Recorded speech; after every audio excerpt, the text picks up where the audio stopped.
Hello दोस्तों, मैं हूं रॉबिन और आप देख रहे हैं द आम आदमी।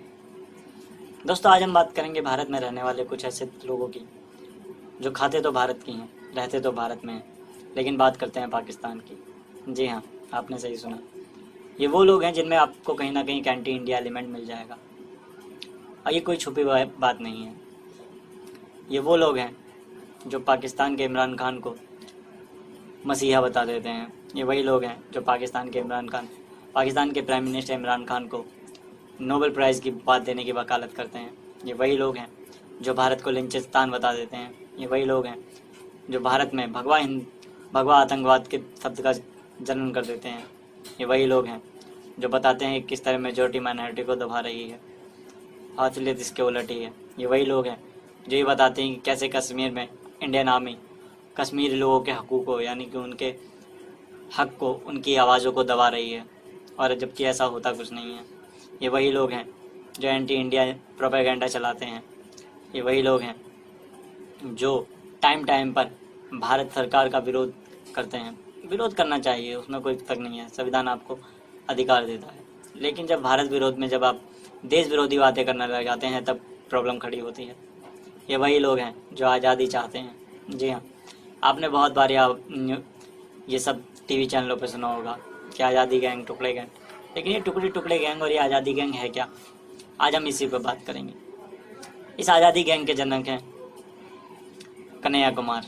जी हाँ, आज़ादी गैंग या टुकड़े टुकड़े गैंग। कन्हैया कुमार 2020-2016 में सुर्खियों में आए। क्यों सुर्खियों में आए? उन्होंने एक नारा लगाया था जेएनयू के अंदर, जवाहरलाल नेहरू यूनिवर्सिटी के अंदर। और वो नारा क्या था?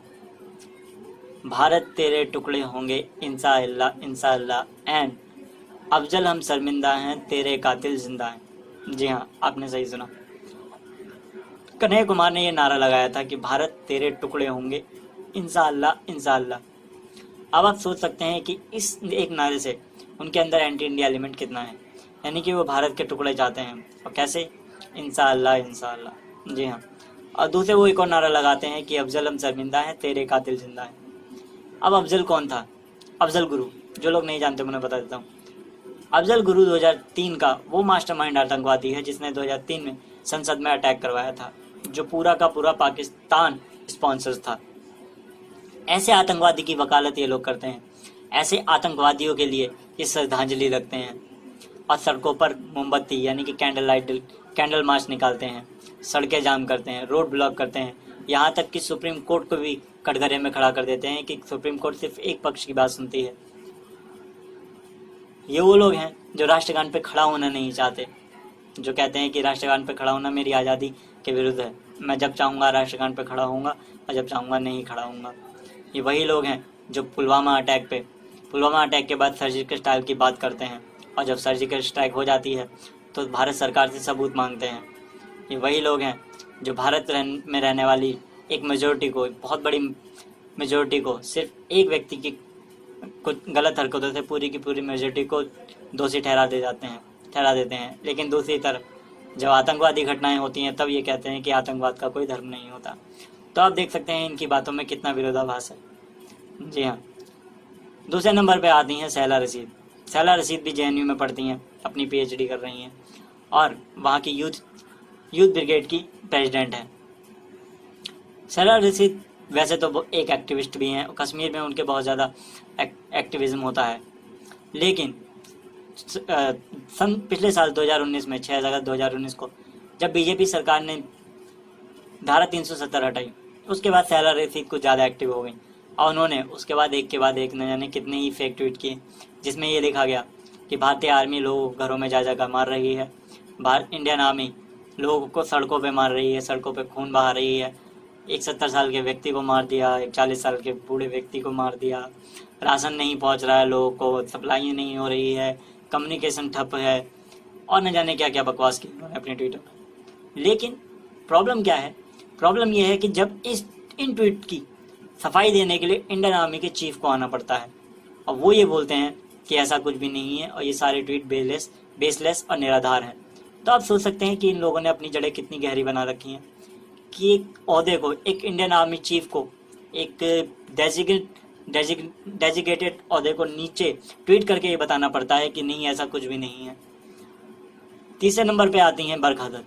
जी हाँ, बरखा दत्त वैसे तो एनडीटीवी इंडिया में काम करती हैं और एनडीटीवी इंडिया किस तरीके की रिपोर्टिंग करता है हम सब जानते हैं, उसके ऊपर भी मैं एक वीडियो बनाऊंगा, लेकिन अभी हम टॉपिक पे बात करते हैं। बरखा दत्त सबसे पहले सुर्खियों में आई 1999 में कारगिल वॉर के दौरान। अब आप लोग सोच रहे होंगे कारगिल वॉर के दौरान ही क्यों? कारगिल वॉर के दौरान बरखा दत्त इस वजह से सुर्खियों में आई क्योंकि सेना ने उनके खिलाफ हाईकोर्ट में एक एफिडेविट दाखिल किया। जी हाँ, इंडियन आर्मी ने उनके खिलाफ एक एफिडेविट दाखिल किया और एफिडेविट में ये लिखा गया था कि बरखा दत्त ने अपनी रिपोर्टिंग के दौरान दूसरी तरफ की सेना को, यानी कि पाकिस्तान की सेना को कहीं हद तक मदद की है। किस तरीके की मदद?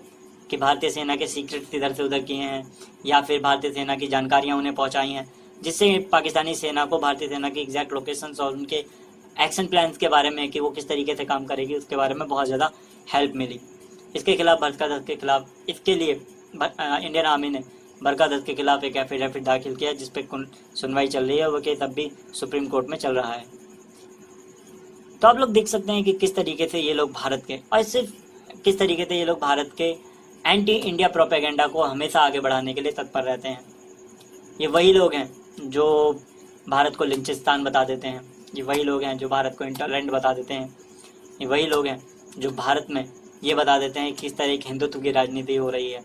जी हाँ, ये वही लोग हैं जो सरकार से सवाल करते हैं कि मंदिर तो बनाएंगे पर डेट नहीं बताएंगे, और जब सुप्रीम कोर्ट डेट बता देती है कि इतनी तारीख को से, और जब 16 नवंबर 2019 को फैसला आ गया कि राम मंदिर का निर्माण शुरू होगा, राम मंदिर के पक्ष में फैसला आ गया और मुस्लिम पक्ष को भी 5 एकड़ जमीन दे दी गई, तब ये लोग कहते हैं कि कैसे सुप्रीम कोर्ट भी हिंदुत्व सुप्रीमेसी की राजनीति कर रहा है। तो यानी कि भारत की सबसे बड़ी सर्वोच्च न्यायालय को भी ये लोग एक तरफा बता देते हैं कि कैसे ये सरकार के दबाव में आपके काम कर रहा है, और इसके लिए भी फिर चीफ ऑफ जस्टिस को भी सामने आकर सफाई देनी पड़ती है।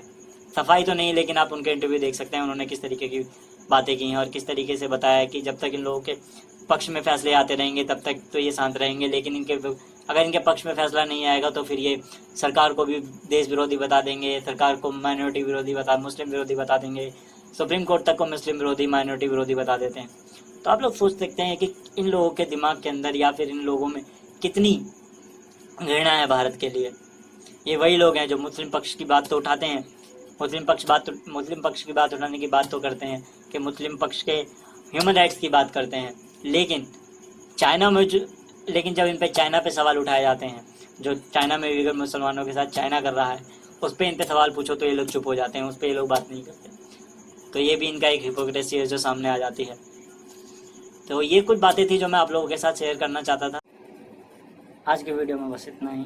अगर आप लोगों को ये वीडियो पसंद आया तो प्लीज़ लाइक कीजिए, कमेंट कीजिए, और अगर आप नए हैं तो प्लीज़ चैनल को सब्सक्राइब कर लीजिए ताकि जब भी कोई नया वीडियो आए तो आप कोई भी नोटिफिकेशन मिस ना करें।